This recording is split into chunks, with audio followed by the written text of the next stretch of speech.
All right, today we are diving into a machine learning algorithm that's, surprisingly intuitive. It's called K-nearest neighbors. And the core idea is something you already do every single day. You judge things by the company they keep. Let's break down how a computer does the exact same thing. So, let's start with a really basic question. You and I can look at a piece of fruit and know what it is instantly.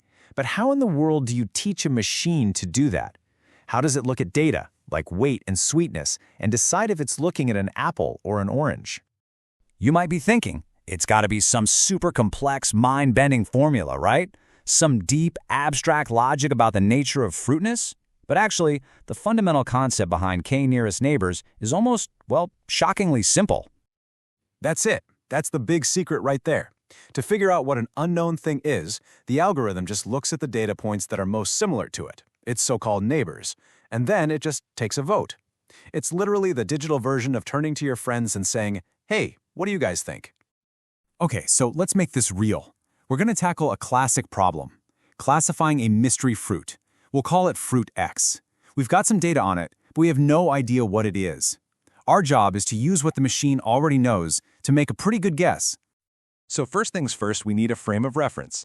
This table right here is our training data. You can think of this as the machine's life experience. It's already seen these 6 fruits, and it knows their type, their weight in grams, and a sweetness score from 1 to 10.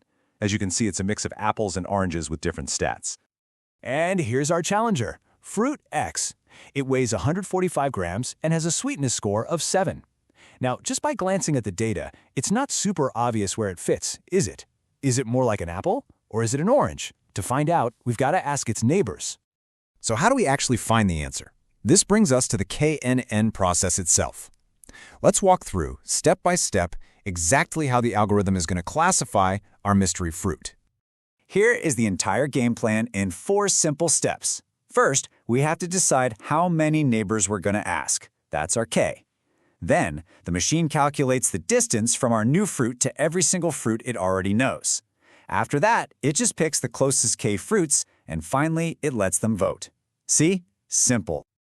For this example, let's just go ahead and set our K to 3. Pro tip, choosing an odd number is usually a good idea because it helps avoid ties in the final vote. So this means we're going to find the 3 closest, most similar fruits to fruit X and let them decide its fate.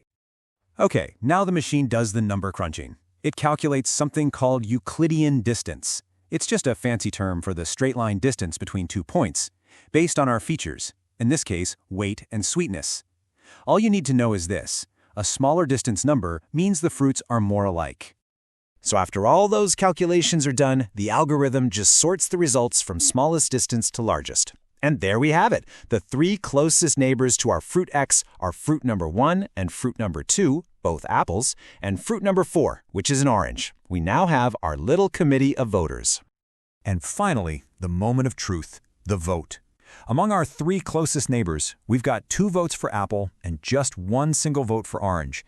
Well, the majority wins, and so the algorithm confidently labels fruit X as an apple. Done. Okay, so that seems really easy, right? And it is. But in the real world, things get a little more complicated.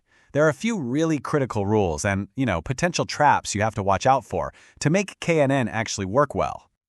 So that K value we just picked, choosing the right one is a huge deal. It's a real balancing act. If you pick a K that's too small, say K equals 1, your model gets really twitchy. It can be easily thrown off by one noisy or weird data point. We call that overfitting. But if you swing too far the other way and pick a massive K, you might smooth things out so much that you miss the actual patterns in the data. So finding that just right K is absolutely key. Now, this next one isn't a suggestion. It's pretty much a mandatory rule for KNN, feature scaling. Just think back to our fruit data. Weight was in grams, big numbers like 150, 160. Sweetness was on a tiny 1 to 10 scale. Without scaling, the huge numbers for weight would totally dominate the distance math, and sweetness would barely even matter. So feature scaling is how we put all our variables on a level playing field, making sure they all contribute fairly to the final decision. And here we have the algorithm's kryptonite, something called the curse of dimensionality. Sounds dramatic, right? But it's a very real problem. KNN is fantastic when you have 2 features like weight and sweetness. But what if you add dozens more, like color, texture, shape, acidity? As you pile on more and more dimensions, the whole concept of closeness starts to fall apart. In a really high-dimensional space, everything ends up being far away from everything else, and the algorithm just can't find meaningful neighbors anymore. So, after all that, what's the verdict? Let's zoom out and look at the big picture. KNN is a brilliant tool for sure, but like any tool, you need to know when to use it. It has some really clear strengths and some pretty significant weaknesses. At the end of the day, it's all a trade-off. On the one hand, KNN is super simple to understand, it doesn't really have a training phase, and it can handle complex, nonlinear data really well. But on the other hand, it can get really slow with big data sets, it absolutely requires that feature scaling, and as we saw, it doesn't do well with too many features. So it's powerful, but it's definitely not a magic bullet for every problem.